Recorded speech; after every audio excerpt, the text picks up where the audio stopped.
Good evening, ladies and gentlemen. I am Christine Dian A. Pastor of BPED 3A, and it's my pleasure to be with you again and to share with you what I have learned from Unit 4, Topic 3.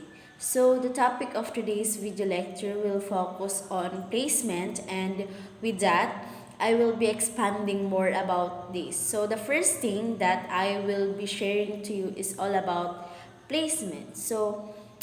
There was a time when people thought of special education as a place, but that really is not the case any longer. Special education instead refers to services that are used to meet the learning needs of students with disabilities. Based from what I have understand to the word placement in terms of special and inclusive education, placement refers to the amount of time in each school day that a student spends in the resource or in a general education classroom. So, the school is required to have a range of placements where your child can be taught, including in the general education classroom. This includes academic, non-academic, and after-school activities. So, the second point that I will be sharing to you is all about the general education classroom. According to Gargiulo of 2012, the general education classroom is the most normalized and typical classroom setting where there is a least restrictive environment. The students share the same experiences and learnings, and also, on the other hand, they are equally given a chance to hone their skills or develop or improve or to grow. The main objective of this general education classroom is for the children to have an improvement or progression not only in terms of learnings or academics but also to explore more on their capabilities or skills.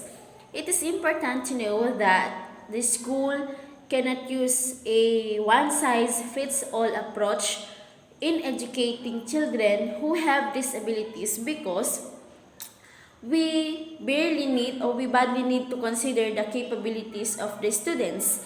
The teachers or counselors and other stakeholders are also subjective for modification for them to help the child to go out for their comfort zone and to explore more things, especially on their skills. Lastly, there are some common placements in which students might get specific services. Teams of trained teachers and aides are in all types of placements.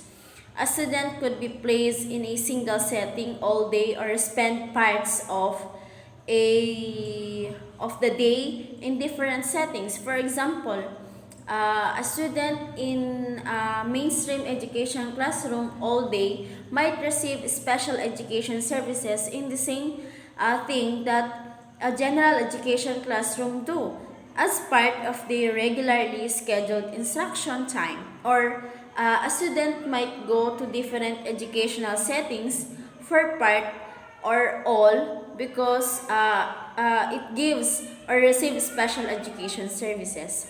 Many students receive special education and related services in a general education classroom where peers without disabilities also spend their days.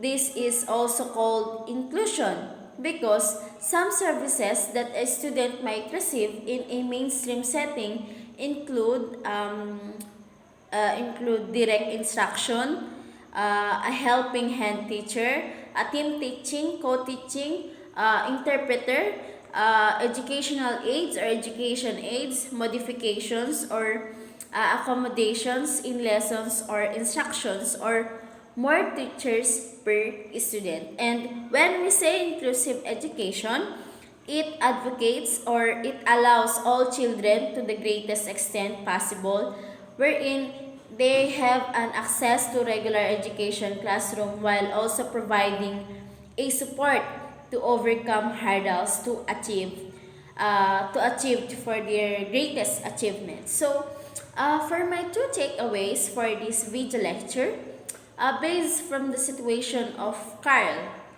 So, based to the situation of Carl's assessment, for me, the base placement that I could offer for him is to stay in their current school and attend to his regular classroom sessions, because I know that we can consider him that there were learners that we can call slow learners, but it doesn't also mean that he cannot do more in terms of skills nor academics. It will be more difficult if he will be moving into another school and face new environment, and it will not be easy for him, especially to adjust. But as for me, it would be better if he will just stay in his current school and be involved in what we call resource class, if there is, where it receives special education services and need intensive help to keep up with his work.